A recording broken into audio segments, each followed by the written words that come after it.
Assalamualaikum warahmatullahi ta'ala wabarakatuh. Para penonton channel Aldi Awaludin yang mudah-mudahan senantiasa dirahmati oleh Allah Subhanahu wa Ta'ala. Ini merupakan vlog ketiga kita di kota Madinah. Di vlog ketiga ini kami akan mengajak Anda untuk mengenal Masjid Quba. Juga kita akan city tour ke kebun kurma serta mengenal historis situs bersejarah di Jabal Uhud. Ya, yang pertama ini kita akan melihat Masjid Quba, masjid yang pertama kali dibangun oleh baginda Rasulullah SAW saat berhijrah ke Madinah. الآن اكتمل من صلاة وليكونن رسول الله اليوم أسعد الناس بقلوبك. أين هو؟ خذني إليه. أحسبه في المسجد الذي بناه في قباء وقد كنت في طريقي إليه. مسجد؟ نعم، أول مسجد نجتمع فيه للصلاة لا نخشى على أنفسنا.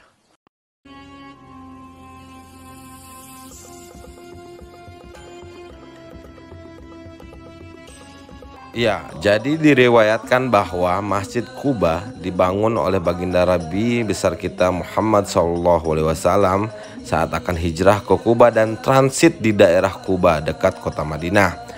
Ya, masjid ini dibangun dan juga merupakan tempat bersejarah atau tempat transit baginda sebelum ke Madinah, karena baginda menunggu sahabat sekaligus sepupunya yang ditinggalkan di Mekah pada saat hijrah menuju Madinah, yaitu Sayyidina Ali bin Abu Thalib. Masjid Quba sendiri didirikan di atas tanah seluas 1.200 meter persegi milik keluarga Kalsum bin Hadam dari kabilah Amr bin Auf.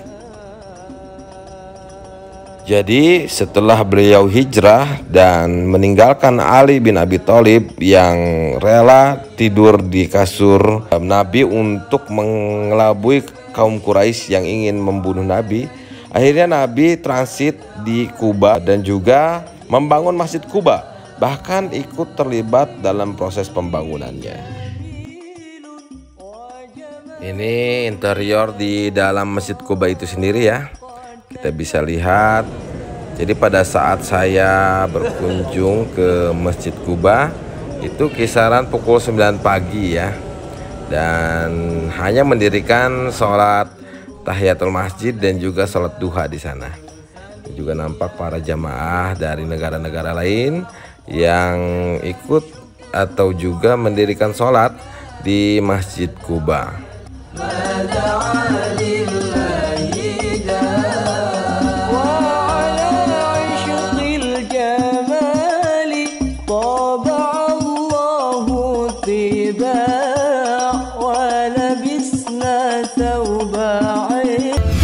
Ya, selanjutnya kita ke kebun kurma. Jadi di sini kebun kurma banyak sekali kebun kurmanya, pohon kurmanya ya. Nanti kita boleh mencicipi berbagai macam jenis kurma di sini. Dan nanti juga bisa berbelanja di sini. Tapi katanya kalau kita cicip-cicip boleh sepuasnya di sini. Ya, para penonton sekalian, setelah dari Masjid Quba, seperti biasanya jamaah haji atau umroh ketika berada di kota Madinah, biasanya ini merupakan destinasi yang menjadi favorit para jamaah haji dan umroh, khususnya dari Indonesia ya.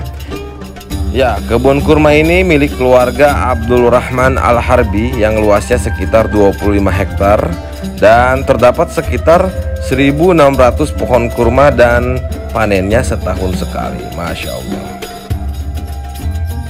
Ya, di kebun kurma ini para jamaah atau juga nanti insya Allah para penonton mudah-mudahan juga bisa berkunjung ke sini ya, akan disuguhkan berbagai macam jenis kurma. Nah, kalau ini adalah kurma muda ya, kurma yang masih muda yang konon katanya bisa mengobati atau juga menjadi penyebab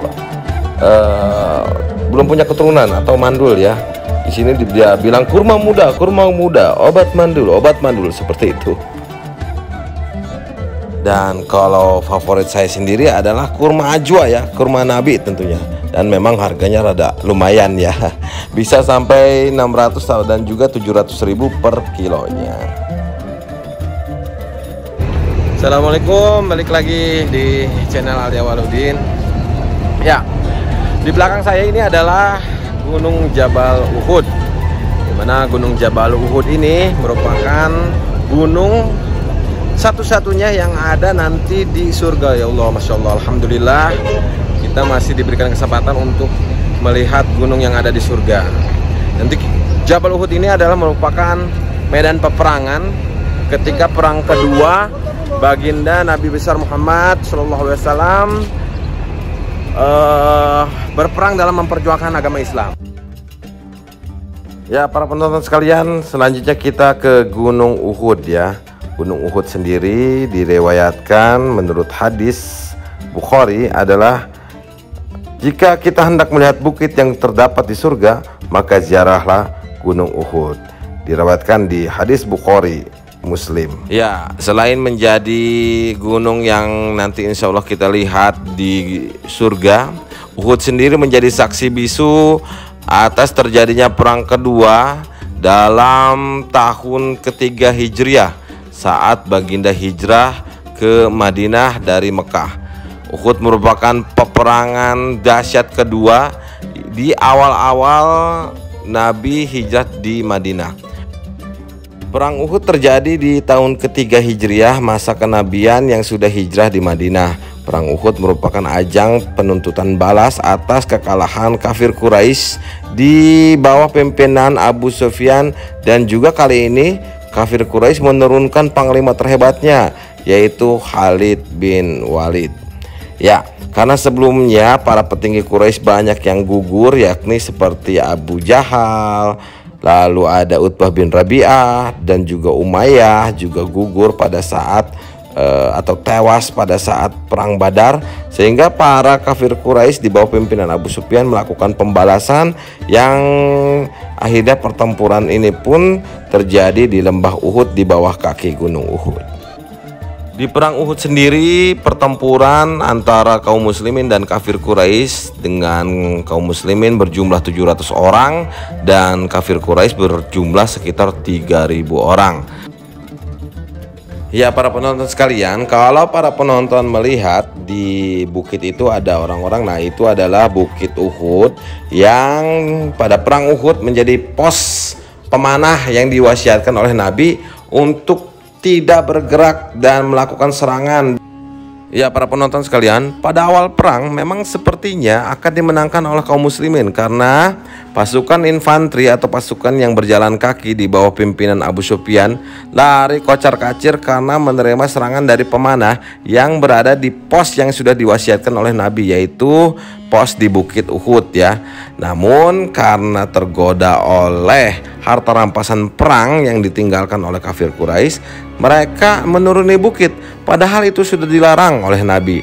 Dan akhirnya para kafir Quraisy di bawah pimpinan panglima terhebat yaitu Khalid bin Walid yang pada saat itu masih belum memeluk Islam, memperhatikan ditinggalkannya pos di Bukit Uhud tersebut ya. Dan dengan kecerdikannya akhirnya Khalid bin Walid memutar menghindari pemanah dan menyerang melewati belakang Bukit Uhud, merusak formasi yang sudah disusun rapih oleh Rasulullah SAW.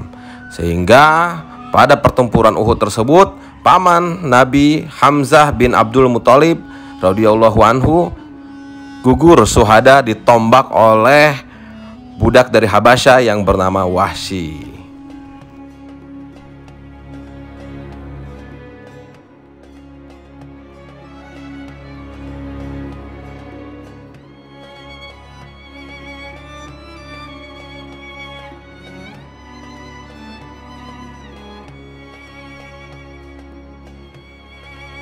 Ya, para penonton, perang Uhud menjadi saksi kehebatan panglima perang Khalid bin Walid yang kemudian hari mendapat julukan dari Rasulullah, yaitu Syaifullah. Syaifullah atau pedang yang dihunuskan Allah. Kedepan Khalid bin Walid menjadi panglima tentara Islam dan berhasil menaklukkan beberapa daerah atas peperangan yang diinstruksikan oleh Rasulullah sampai kekhalifahan Abu Bakar As-Siddiq. Ya, kalau para penonton sekalian melihat ada masjid, nah itu adalah masjid dan juga ada makam syuhada terbaik yang dijuluki singa Allah ya, yaitu paman Nabi Muhammad SAW, yakni Hamzah bin Abdul Muthalib radhiyallahu anhu. Nah, jadi seperti itu ya para penonton sekalian, situasi perang Uhud. Lalu kenapa kita diajak berwisata atau juga city tour ke Uhud? Nah, ya, karena di lembah Uhud ini kita juga harus belajar bahwa sebagai umat manusia dan sebagai umat baginda Rasulullah SAW, kita harus sangat berpatokan kepada Al-Quran dan Sunnah ya. Setelah Al-Quran, Nabi juga memberikan sunnah atau kebiasaan-kebiasaan yang dilakukan oleh Nabi, bahwa kita harus patuh. Seperti halnya para pemanah ini yang tidak patuh terhadap sunnah Nabi, akhirnya harusnya Islam berjaya di Uhud karena mereka tidak memegang sunnah atau wasiat Nabi dan tergiur oleh harta dan kekayaan, sehingga kedigdayaan harusnya mudah diraih, akan tetapi batal karena sunnahnya dilanggar ya, tidak dipatuhi.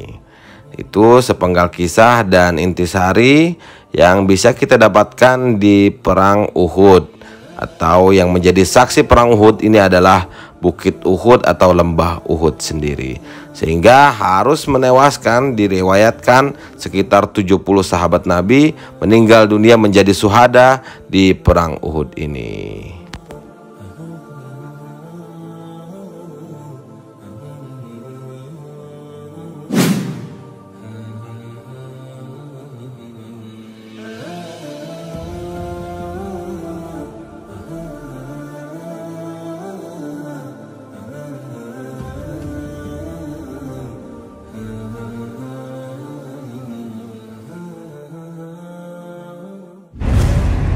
Ya, ini adalah pemandangan Gunung Jabal Uhud ya. Jadi panjangnya itu kurang lebih sekitar 7 km. Seperti ini, ada lambang lafaz Allah ya di puncaknya. Seperti ini, insya Allah. Mudah-mudahan kita semua bisa melihatnya kembali nanti di surga. Amin, amin ya robbal alamin. Siap umrah? Siap. Umrah? Takbir.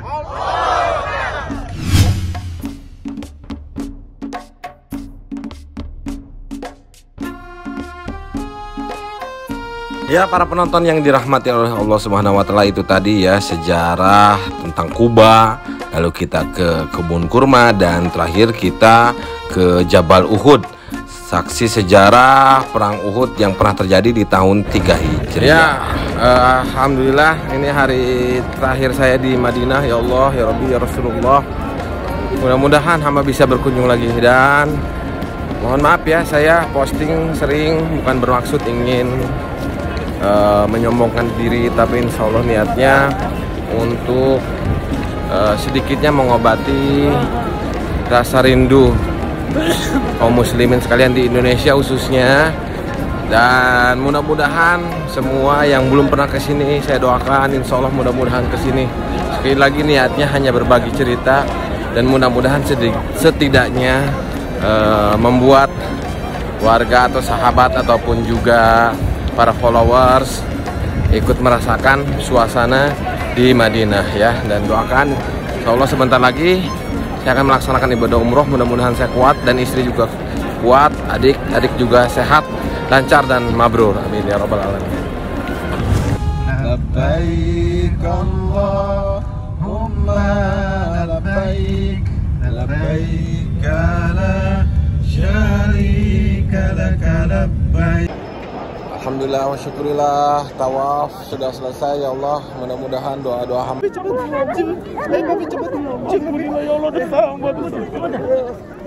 Bismillahirrahmanirrahim. Ya Apen Ibrahim, ya